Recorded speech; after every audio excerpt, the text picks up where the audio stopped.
안녕하세요. 파라미의 나비효과의 파람입니다. 최근 그것이 알고 싶다에서 2020년에 방영되었던 가평계곡 살인사건이 다시금 이슈가 되고 있습니다.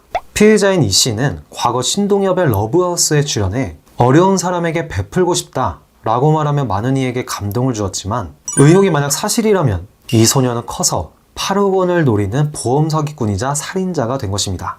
과연 어떤 사건인지 알아보겠습니다. 먼저 사건을 요약해보겠습니다. 2019년 6월 피해자인 윤 씨가 가평계곡에서 사망하는 사고가 일어납니다.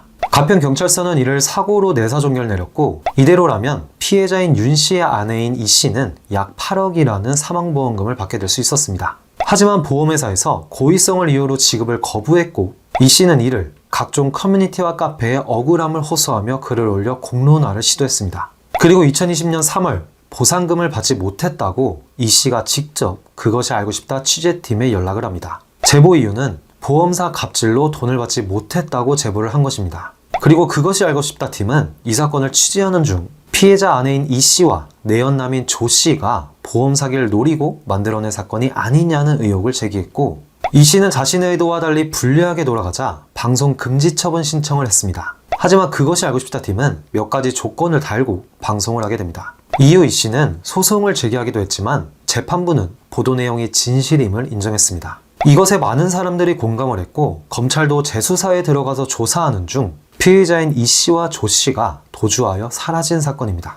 사건을 좀 더 자세히 알아보겠습니다. 사건은 2019년에 일어났습니다. 아직 물이 많지 않은 가평계곡에 피해자 부부를 포함 8명이 놀러가게 됩니다. 이때 내연남인 조 씨도 같이 있었다고 합니다. 물론 피해자 윤 씨는 조 씨가 내연남이라는 사실을 모르고 있는 상태였습니다. 이 씨가 밤에 다이빙을 가자고 했고, 윤 씨는 수영을 할 줄 모르기에 안 간다고 했지만 이 씨가 재촉을 하여 마지못해 다이빙을 하게 됩니다. 사고 높이는 4에서 5m였고 다른 일행들도 같이 다이빙을 했지만 윤 씨만 나오지 않았습니다. 물에 빠졌다면 소리를 지르며 살려달라고 할 법도 한데 전혀 그런 점도 없었다고 합니다. 또한 목격자의 증언으로는 피해자 윤 씨가 먼저 다이빙을 하고 내연남 조 씨가 다이빙을 했는데, 조 씨는 튜브를 끼고 있었지만 윤 씨가 빠진 것을 보고 윤 씨에게 가기는 했지만 끼고 있던 튜브를 반대로 던지고 윤 씨에게 갔다고 합니다.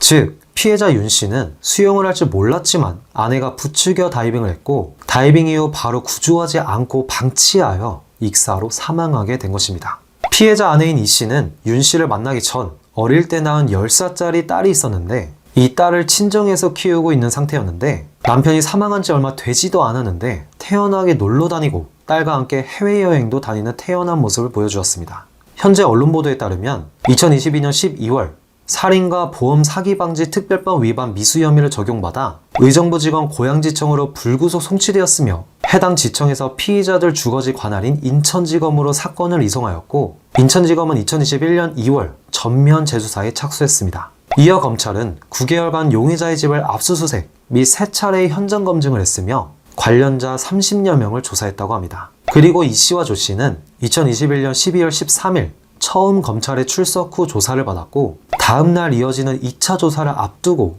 도주하여 현재는 행방이 묘연한 상태라고 합니다. 이 사건의 여러 의혹을 알아보겠습니다. 피해자인 윤 씨와 피해자인 이 씨의 결혼 생활은 상당히 이상했습니다. 피해자인 이 씨는 인천에 살았고 피해자인 윤 씨는 수원에 살았으며, 윤 씨가 일을 나가면 이 씨는 매일같이 친구들과 놀았고, 이때 매번 내연남인 조 씨도 함께 있었다고 합니다.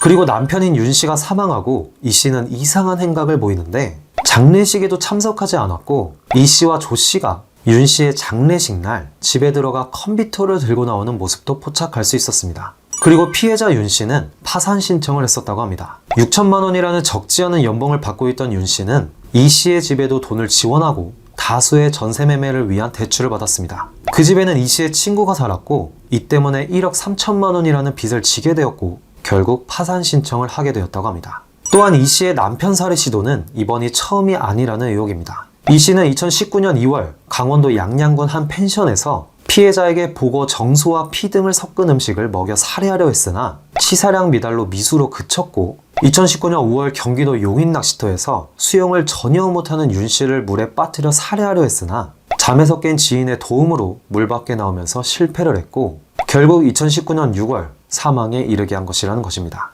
그리고 커뮤니티를 통해 과거 이 씨와 교제했거나 결혼한 남자 3명이 모두 사고로 사망했다 라는 의혹이 있는데 2010년 이 씨는 교통사고로 사망한 남자친구의 동승자로 보험금을 받았고 2014년에는 또 다른 남자친구가 파타야에서 스노클링을 하던 중 의문사를 당했고 그리고 2019년 윤 씨가 가평 계곡에서 사망하게 된 것이라는 것입니다. 마지막으로 이 씨의 과거 성매매 업소 의혹입니다. 한 커뮤니티에 가평 익사사고 이 씨의 엑셀 파일이라는 글을 보면 자신을 내연남 조 씨가 운영했던 업소의 전 직원이라고 밝히며 이 씨가 손님 정보를 적은 파일을 공개했습니다. 당시 글쓴이는 이 씨가 1인 유사 성매매 업소에서 일하며 고객의 주요 정보를 엑셀 파일에 기록했고 이는 내연남 조 씨가 지시한 것이라고 말합니다. 실제 엑셀 파일을 보면 방문 날짜, 시간, 서비스 종류, 고객 특징 등이 적혀 있어 실제 성매매 일지임을 알 수 있었습니다.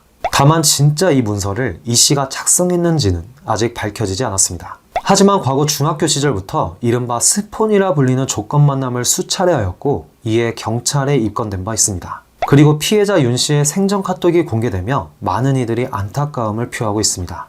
지금 보이는 이 메시지는 피해자인 윤 씨가 용의자인 이 씨에게 보낸 메시지이며 경제적인 어려움을 호소하는 내용이 주를 이루고 있습니다. 두 사람의 대화를 보면 주로 윤 씨가 지원을 부탁하는 입장이었고 결혼 후 이 씨는 윤 씨가 신혼집을 마련했음에도 여러 이유를 들며 함께 살지 않고 별거를 지속했고 결국 피해자 윤 씨는 반지하를 전전했으며 부부의 경제권은 이 씨가 가져가게 됩니다. 이런 상황에서 생전 윤 씨가 이 씨에게 보낸 카톡들입니다. 현재 그것이 알고 싶다 팀은 이번 사건 이전에 이 씨와 관련된 남자의 사망 사건이었던 인천 석바위 교통사고, 태국 파타야 스노클링 익사 사건에 대한 제보를 받고 있습니다. 그리고 현재 피의자 이 씨와 내연남 조 씨가 도주 중이라고 말씀드렸는데 사진을 공개하니 혹시 이 영상을 보시는 분들께서 이와 같은 사람을 보신다면 꼭 신고하시기 바랍니다. 오늘도 영상 시청해주셔서 감사드립니다. 그럼 오늘 영상은 여기까지 하고 다음 영상에서 뵙겠습니다. 감사합니다.